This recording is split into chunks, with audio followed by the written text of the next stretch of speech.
Chapter 8, Section 1, Energy and Life. In this section, we'll be answering the following questions. What's the difference between autotrophs and heterotrophs? Know the parts of the ATP molecule. Explain the role of ATP. Describe the role of the scientists Van Helmont, Priestley, and Ingenhousz in developing understanding of photosynthesis. And then write the overall equation for photosynthesis. So we have autotrophs and heterotrophs. So when we're talking about these things, we're talking about what living things need to survive. And one of the things they need is energy. So how do they get this energy? Well, for some, energy will come from food, but that energy that's in the food originally comes from the sun. So where do plants get the energy they need to produce food? That's right, they get it from the sun.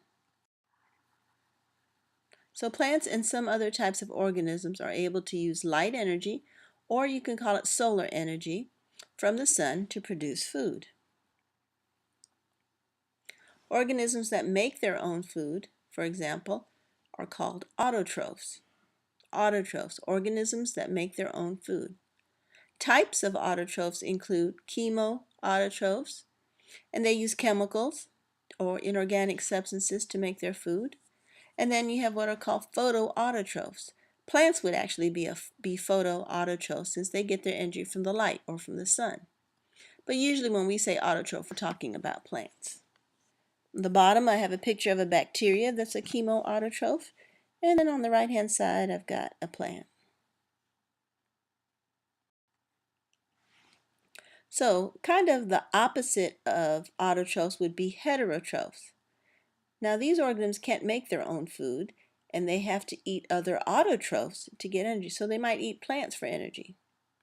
When we're looking at an energy diagram, energy will flow from an autotroph to a heterotroph. So when we look at chemical energy, we know that energy could be in the form of light, heat, and even electricity.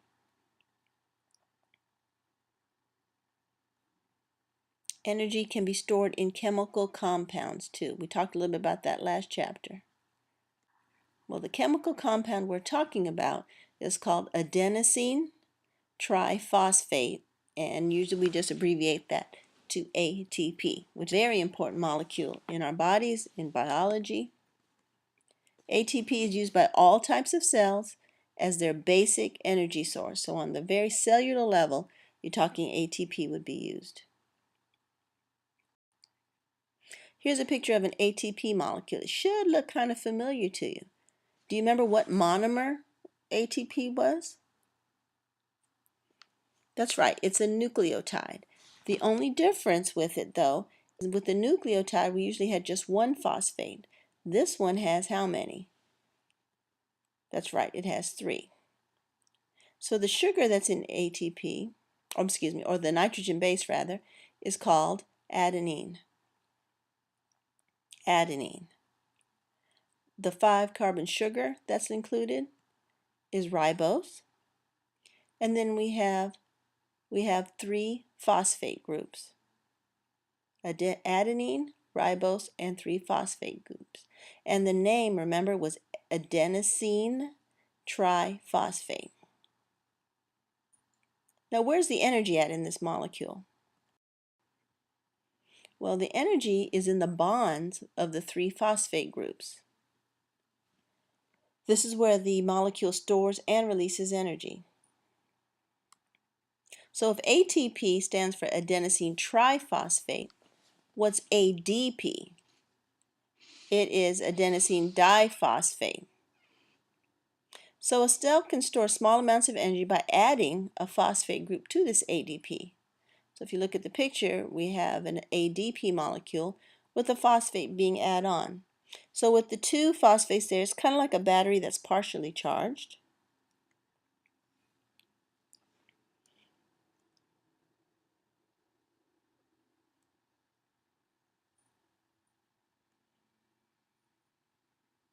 And then Being fully charged would be when it has 3 phosphates on it.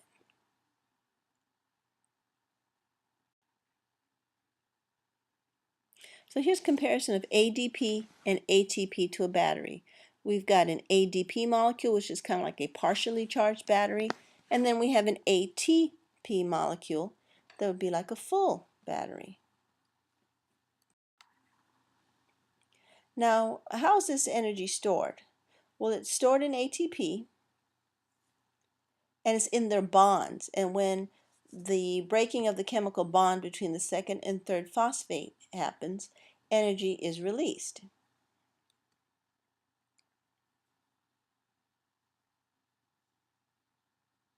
So what is ATP used for?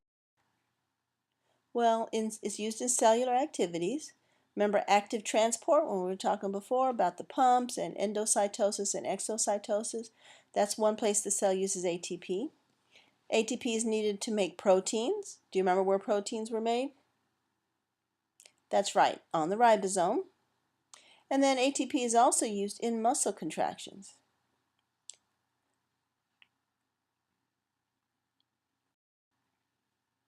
So most cells have only a small amount of ATP because it's not a good way to store large amounts of energy.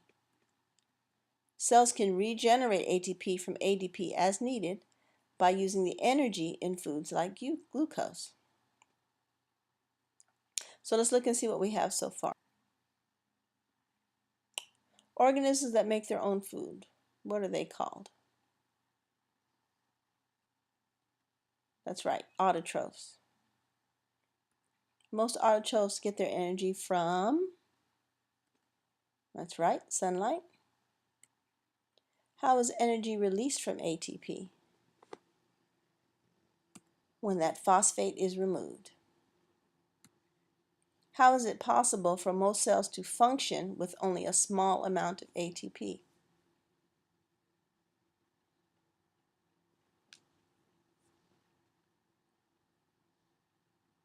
That's right, ATP can be quickly regenerated from ADP and P. Compared to the energy stored in a molecule of glucose, ATP stores much less energy. Okay, let's add some more information to that. The key cellular process identified with energy production is photosynthesis. So in general, what is it? It's a process in which green plants use the energy of the sun, and they convert water and carbon dioxide into high energy carbohydrates and oxygen. So how was photosynthesis discovered, or what scientists were involved with it? Well, we have 3 scientists we need to learn about: Van Helmont, Priestley, and Ingenhousz. Here's a picture of them: Van Helmont, Priestley, and Ingenhousz. So we'll start with Van Helmont. So in the 1600s, Van Helmont wanted to find out if plants grew by taking material out of the soil. What is it that helped them grow? What is it that increased their mass?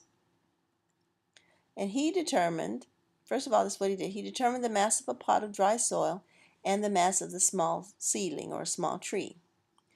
He planted the seed in the pot and watered it regularly. After 5 years, he saw that the small tree had gained mass, but the soil was still about the same amount. So it was in the same pot, and the tree grew, but it didn't take up any of the soil. So Van Helmont concluded that the gain in mass came from water, because that was the only thing that he added. So Van Helmont's experiment accounts for the hydrate, or the water portion of the carbohydrate produced by photosynthesis. But where does the carbon of the carbo portion come from for carbohydrate? What Helmont didn't know is that carbon dioxide in the air was a big contribution to the mass of the tree. In photosynthesis, the carbon in carbon dioxide is used to make sugar and other carbohydrates. Van Helmont had only part of the story, but he had made a major contribution to science. Okay, let's look at Priestley's experiment. More than 100 years after Van Helmont's experiment, Joseph Priestley provided another insight to photosynthesis. So what he did was, he took a candle, placed a glass jar over it, and watched it as the flame died out. We know why the flame died out, but he may not have it back then. So he reasoned that the flame needed something that was in the air to keep it burning, and when it was used up, the flame went out. Well, we know that that was oxygen. Then what Priestley did was he did the same experiment with the candle, except this time he put a plant in there. This is a sprig of mint, or a mint plant, and allowed a few days to pass. He found that the candle could be relighted and would remain lighted for quite a while. So the mint plant had produced a substance that was required for burning. In other words, the plant had released oxygen. Lastly, we have Ingenhousz. He showed that the effect observed by Priestley happened only in the light during the time. So the results of Priestley and Ingenhousz experiments together show that light is necessary for plants to produce oxygen. So the experiments performed by Van Helmont, Priestley, and Ingenhousz worked together, and other scientists put all this together, and they discovered that in the presence of light, plants can transform CO2 and water into, that's right, carbohydrates, and that they release oxygen. This is a major, major discovery. So it has to be light. They can turn CO2 and water into carbohydrates, or the food, or the plant will grow rather, and that they also release oxygen into the atmosphere. This whole process is called photosynthesis. So we have sunlight, carbon dioxide, and water that goes in, oxygen, and carbohydrates are made. Don't forget glucose is a carbohydrate. So what is the overall chemical reaction or the overall equation for photosynthesis? We have carbon dioxide and water. That little light in the middle there, in the presence of light, will produce sugar and oxygen. Remember when I told you to memorize the C6H12O6 for glucose? Well, here it is again. So you need to go ahead and write this. And then we'll stop right here for this section. And then we'll go on to section 8.2.